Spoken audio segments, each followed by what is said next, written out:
Hi guys! Welcome back to my YouTube channel! At kung bago ka pa lang dito, don't forget to like, subscribe, and share these stories sa mga kakilala niyong mahilig makinig ng mga horror story.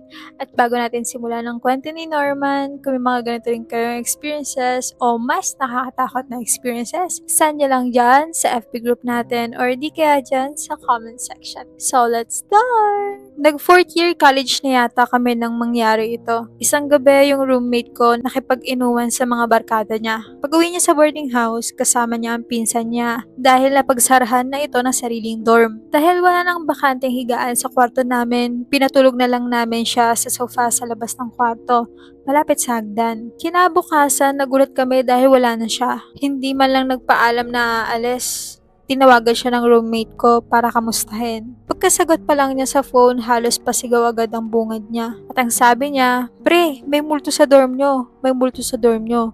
Halatang takot na takot talaga siya. Kwento niya habang natutulog siya noong gabi, bigla siyang naalimpungatan. Pagdilat niya, may naaninag siyang anino sa di kalayuan. Dahil medyo lasing pa siya, binaliwala niya at pumikit ulit. Pero nang bulat niya sa pangalawang pagkakataon, mas malapit na raw ang anino. Doon na siya kinabahan. Habang nakatitig siya rito, palapit ng palapit ang anino hanggang suminto sa harap niya. Ilang segundo raw siyang tinitigan ito. Halos hindi na siya makahinga sa sobrang takot at pakiramdam niya maiihi na siya sa pantalon. Pagkatapos, bigla na lang umalis ang anino at ang mas nakakatakot, dumiretso raw ito sa hagdan. Pero hindi bumaba. Tumagos daw mismo sa ilalim ng hagdan at tuluyang nawala. Hindi na raw siya nakatulog pagkatapos noon, kaya pagsikat ng araw, umalis siya agad ng dorm nang hindi nagpapaalam. Samantalang kaming mga boarders, tawang-tawa nang marinig ang kwento niya. Alam niyo kung bakit? Kinagabihan pala tinanong kami ng landlady namin si Tita Tessie. At ang sabi ni Tita Tessie, "Sino ba yung bisita niyo kagabi?" Tinitingnan ko siya pero hindi ko siya maaninag ng maayos. Doon namin na-realize ang nangyari. Ang hindi kasi alam ng pinsan ng roommate ko, may kwarto sa ilalim mismo ng hagdan. At doon natutulog si Tita Tessie. Yung multo ko no na nakita niyang tumagos sa hagdan, si Tita Tessie lang pala. Pauwi sa sarili niyang kwarto. Mula noon, lagi na naming inaasar ang pinsan niya na siya lang yata ang unang taong tumakbo sa takot dahil sa landlady. Yan, inom pa more. Landlady lang pala yun. Nakala niya multo. Napasama pa yung pag-inom niya. Akala niya multo yung landlady lang pala.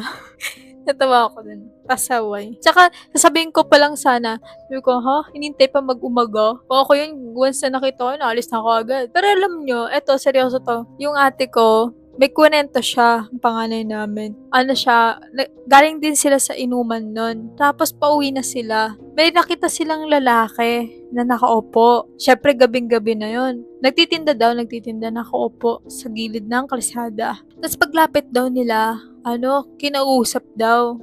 Yung mismong ate ko yung nakaranas nun, kinakausap niya daw. Pagtingin niya daw sa kinakausap niya, nakasombrero yun na. Alam mo yung sombrero ng magsasaka? Ganon na ganon. Tapos, kinakausap niya. Hindi ko alam kung paano niya kinausap. Basta, nung kinausap niya, pagtingin niya daw, wala daw muka. Wala daw muka yung kinakausap niya.